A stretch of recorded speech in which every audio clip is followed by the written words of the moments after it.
Welcome to Meet the Candidates 2020, a voter education program brought to you by the Shakopee Chamber and Visitors Bureau. Our hope is that these candidate interviews and profiles will help you, the voter, understand your choices when it comes to casting your ballot in the 2020 elections. While we can all agree that an informed candidate is important, we believe informed voters make all the difference. So we ask you to arm yourself with the information necessary to make an educated choice and to make casting your vote a priority, regardless of how you do it this year, mail-in or in person. Please visit shakopee.org to find out all of the information you'll need to know about the upcoming election, including polling places and times, and a link to the Secretary of State website for mail-in voting options. Hi, and welcome to Meet the Candidates 2020, a voter education program brought to you by the Shakopee Chamber and Visitors Bureau.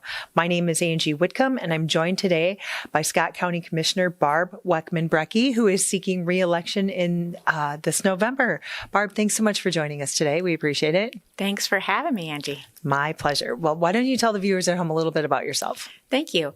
My name is Barb Weckman Brekke. I was born in Scott County, and I haven't left yet. So I really enjoy Scott County. I live in Jackson Township with my husband and my 4 adult children have moved out of the house. Everybody's out now, so I guess that's good. And I'm an attorney. I have a law firm here in Shakopee called Brekke, Claiborne, and Rubich. The work I do is mostly around estate planning and small business formation. And I just really love to work with people and help my friends and neighbors. So I ran first for election to the Scott County Board 4 years ago. I can't believe how fast the past 4 years have went by. Frankly, I'm a little bit of a nerd. I was interested in local government as probably a preteen and a teenager. I think I was probably around the age of 12 when I decided I'd like to serve as Scott County Commissioner someday. So some would say this is a dream come true for me. A few of my hobbies are hiking. I like to hike all seasons. Minnesota has great hiking options. Paddleboarding, reading, and just hanging out with my friends and family. Very cool. Well, welcome. Thanks for being here. Diving right in, what do you see as the most pressing issues facing Scott County, and what are your thoughts on how to resolve them? Right. Thanks. Good question. There's lots of issues all the time. We're always reacting to things, but I think our biggest issue is something we should be more proactive about. Scott County, just by nature and all my life, has been a fairly fiscally conservative county. We run pretty lean in local government, and I, for one, think that's a good thing. But that becomes an issue when we're faced with increasing costs for things that we're mandated to do. Most folks don't know that probably about 75% of what county government does, we're mandated to do by state and federal governments. We don't just sit around thinking of programs and things to do. We're told what to do, and our job is to figure out how to do them in the most efficient, effective way for the people who live here.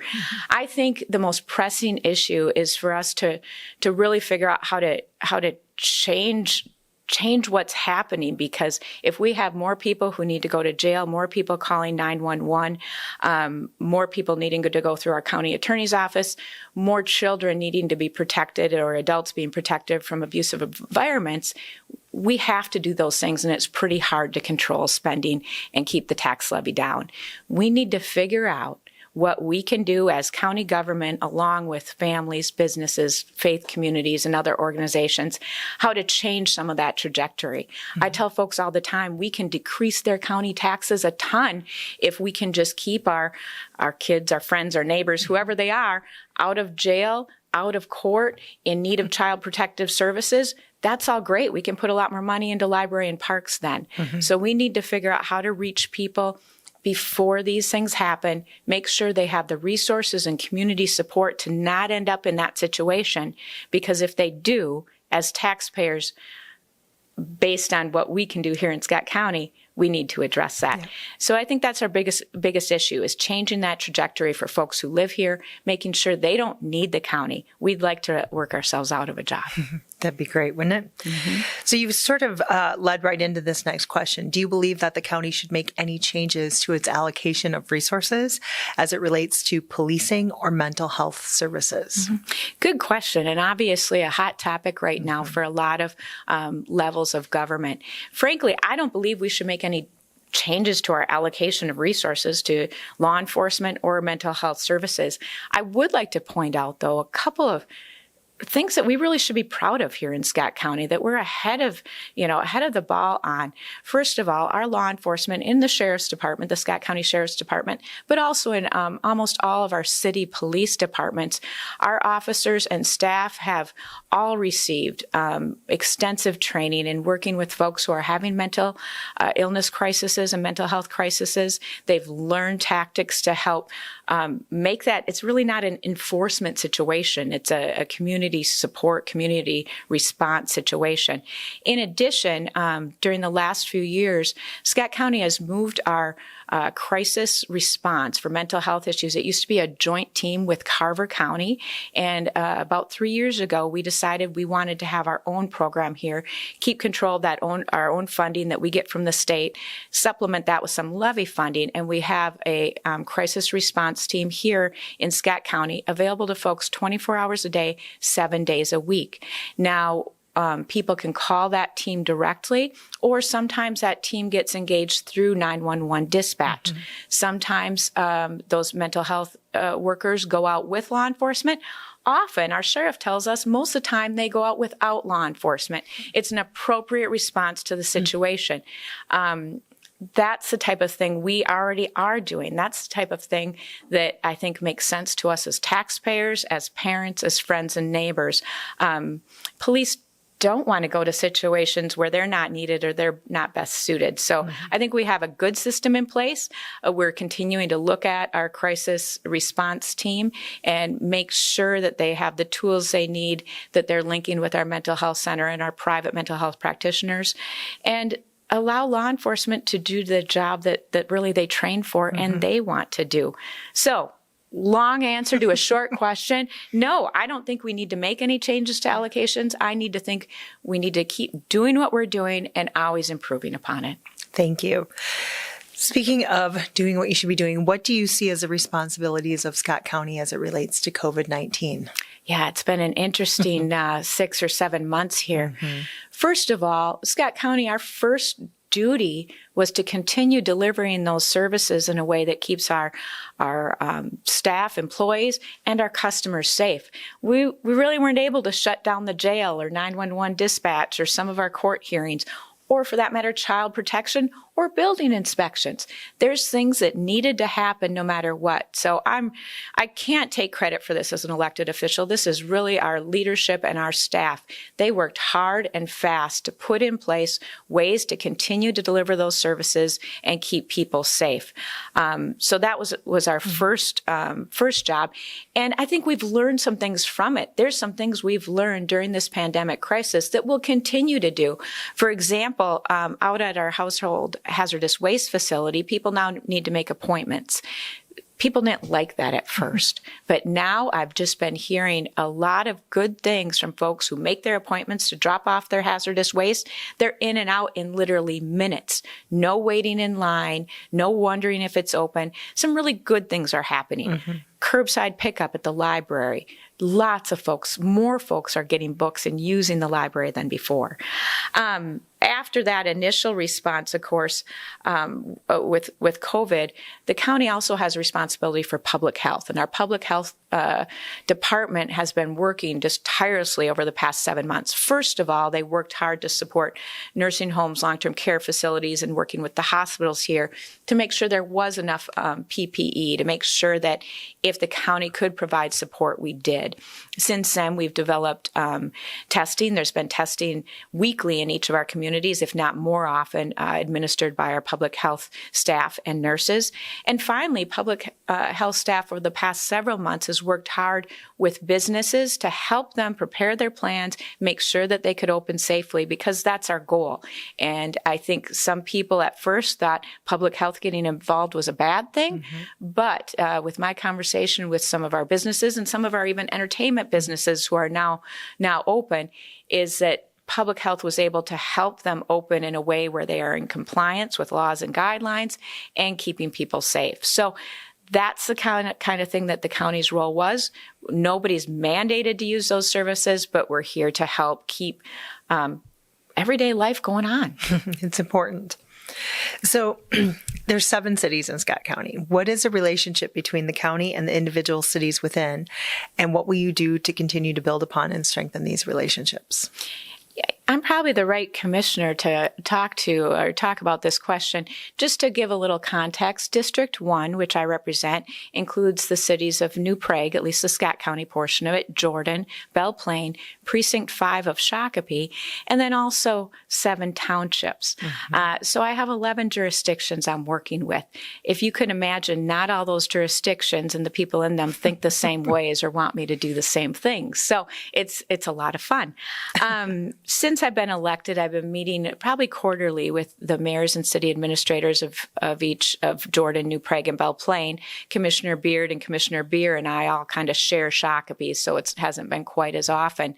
But it's been really important to have that communication open where we have those meetings where we just discuss some of our relationship issues. Mostly staff are working through those issues, whether it be on a roundabout or a road or some agreement with law enforcement. But sometimes there's visioning and things we need to do. So regular communication is important. Same with the townships. I try and attend township meetings regularly. The township supervisors, they know how to contact me and contact me often. So I think the relationship is good. And if anything, it's gotten better over the past 4 years. I think we've instituted some just regular meetings besides the things we have to do to get together and talk. I think the relationship is really good. Scott County, through its scale organization, has that collaboration already. And I think it's important that we acknowledge and recognize some of those things that are going on. The county, we do things that make sense. For example, this is one of the only counties where the county takes the responsibility for procuring and fixing all the radios used by law enforcement through all the other counties. Now, other counties that do this, they tend to charge each city and each township for those fees, where what does that do in the long run? It just means taxpayers pay more. So it makes sense to do some things together. And even though it's hard for me as a county commissioner when I'm trying to defend our tax levy, because there's things in there that we're paying for on a county basis that makes sense. But if I really were concerned about making our levy as low as possible, we'd be pushing those costs off to the city. And it works vice versa. Cities sometimes have equipment that they loan to the county. We don't charge each other back and forth.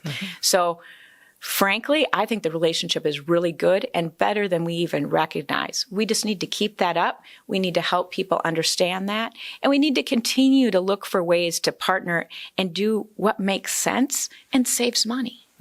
Perfect.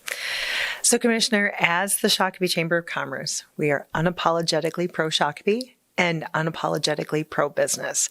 How is your agenda pro-business, and how does that differ from your opponent? First off, I would say I think my opponent and I have a pretty similar agenda in this way.